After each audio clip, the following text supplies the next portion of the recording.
माझ्या मुलांसारखं तुमच्या मुलांना देखील केक खायला आवडत असेल ना, तर हा हेल्दी केक त्यांना नक्की बनवून द्या. तर बघा त्यासाठीच मी इथे एका भांड्यामध्ये कोमट दूध घेतलेलं आहे. कोमट दूध घेतल्यामुळे गूळ आहे ना तो लवकर विरघळतो आणि इथे याच्यामध्ये मी गूळ घातलेला आहे. गूळ ना थोडा किसून घालायचा म्हणजे लवकर विरघळायला मदत होते. आता बघा याला चांगलं चमचाने आपल्याला ढवळून घ्यायचं आहे. तर मी इथे 2 ते 3 मिनटं आधी हे ढवळून घेतलं आहे. आता आपण हे साईडला ठेवून घेऊ, म्हणजे हा जोपर्यंत दुधामध्ये विरघळतोय तोपर्यंत आपण बाकी दुसरं काम करून घ्यायचं आहे. तर आता एका बाउलवर मी इथे चाळणी ठेवली आहे. त्याच्यामध्ये 1 वाटी गव्हाचं पीठ घेतलेलं आहे. आता थोडं थोडं करून हे गव्हाचं पीठ मी इथे चाळून घेते. कधीही ना केक बनवायचा असेल किंवा तुम्हाला कपकेक, मफिन्स बनवायचे असेल तर पीठ आहे ना असं चाळून घ्यायचं. यासोबतच 2 टीस्पून बेकिंग पावडर घेतला आहे आणि 1/4 टीस्पून बेकिंग सोडा म्हणजे खाण्याचा सोडा घेतलेला आहे. आता हे देखील आपण चाळून घेऊया. तर मी ते चाळणीमध्येच टाकून घेतलं आहे. आता यालासुद्धा चाळून घ्यायचं आहे. आता आपल्याला हे सगळं चमचाने मिक्स करून घ्यायचं आहे. आता यासोबतच याच्यामध्ये थोडंसं मी ते वेलची पावडर देखील घालते. सोबत मी ते व्हॅनिला इसेन्स पण घालणार आहे, पण वेलची पावडर घातल्याने ना याची चव अजूनच छान लागते. तर मी इथे वेलची पावडर घातलं आहे. तर त्याच्यानंतर थोडंसं अगदी मीठ घातलं आहे चिमटभर. आता परत एकदा हे मिक्स करून घ्यायचं आहे. आता दुसरीकडे आपण जे दुधामध्ये गूळ घालून ठेवलं होतं ना ते बघून घ्यायचं आहे. तर गूळ आता इथे चांगला विरघळला आहे याच्यामध्ये. आता याच्यामध्येच तेल घालायचं आहे. यासोबतच 1 चमचा व्हॅनिला इसेन्स घातला आहे. सोबतच 1 चमचा व्हिनेगर घालायचं आहे. आता हे चांगलं सगळं मिक्स करून घेऊया. तर बघा तेल याच्यामध्ये चांगलं मिक्स झालं पाहिजे, वरती असं तेल दिसलं नाही पाहिजे, तोपर्यंत मिक्स करून घ्यायचं. नंतर आपण हे सगळं जे लिक्विड आहे ना ते गव्हाच्या पिठामध्ये टाकायचं आहे. आता मी अर्धं टाकलं आहे, अर्धं नंतर टाकूया. आधी हे चांगलं मिक्स करून घ्यायचं आहे. तर थोडं थोडं करून ॲड करायचं आहे. आपलं हे प्रमाण आहे ना ते परफेक्ट आहे.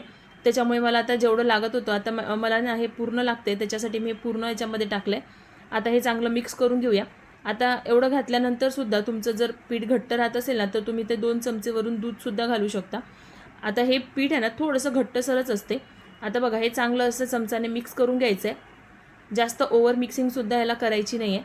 फक्त याच्यामधल्या गुठळ्या सगळ्या विरघळल्या पाहिजे तोपर्यंत याला मी मिक्स करून घेतलेलं आहे. आता यासोबत मी इथे काही ड्रायफ्रूट्स देखील घेतलेले आहे. तुमच्याकडे जेही ड्रायफ्रूट्स असेल ना ते तुम्ही इथे घेऊ शकता, किंवा ड्रायफ्रूट्स नाही घातले तरी देखील हा केक खायला छानच लागतो. तर मी इथे काही खजूर घेतले आहे, काही सीड्स घेतले आणि मनुके घेतलेले आहेत. आता हे आपल्याला थोडंसं मिक्स करून घ्यायचं आहे. थोडे मी आता याच्यामध्ये घातले आहे, बाकी आपण वरून गार्निशिंग करूया. आता हे पीठ तयार करायच्या आधीच मी इथे हा डबा तयार करून ठेवला होता. डब्याला आतमध्ये आधी थोडंसं तेल किंवा बटर लावून घ्यायचं आणि बेकिंग पेपर टाकलेला आहे. आता याच्यामध्ये सगळं मिश्रण आपण याच्यामध्ये टाकून घेऊया आणि आता याला हलकंसं टॅप करून घेतलं आहे. वरूनसुद्धा आपल्याला हे ड्रायफ्रूट्स टाकून घ्यायचे. आता या सगळ्या ड्रायफ्रूटसोबत मी थोडीशी तिळ देखील याच्यामध्ये घालते, म्हणजे दिसायला पण छान दिसते आणि खातानासुद्धा खूप छान लागतो. तर इथे बघा मी थोडी तिळसुद्धा याच्यावर घालून घेतलेली आहे. आता दुसरीकडे 10 मिनटं मी हा कुकर ना गरम करून घेतला होता. त्या कुकरला मी शिट्टी आणि कुकरची रिंग आहे ना ते काढून घेतली आणि इथे 30 ते 40 मिनटं मी इथे होऊ दिला होता. 30 मिनटानंतर मी एकदा चेक केला, त्याच्यानंतर परत 10 मिनटं होऊ दिला, म्हणजे टोटल मी इथे 40 मिनटं हा केक मंद आचेवर होऊ दिला होता. तर तुम्ही इथे बघू शकता डब्याच्या थोडासा वर आलेला आहे, म्हणजे आपला केक मस्त असा फुललेला आहे. तर एकदा हा केक ना तुम्ही नक्की ट्राय करून बघा आणि थोडासा थंड झाल्यानंतर आपण आता हा काढून घेऊया. थंड झाला ना की हा लगेच निघतो. तर इथे बघू शकता आणि आतमध्ये खूप मस्त अशी जाळी आली आहे आणि मस्त असा आपला हा स्पंजी केक तयार झालेला आहे.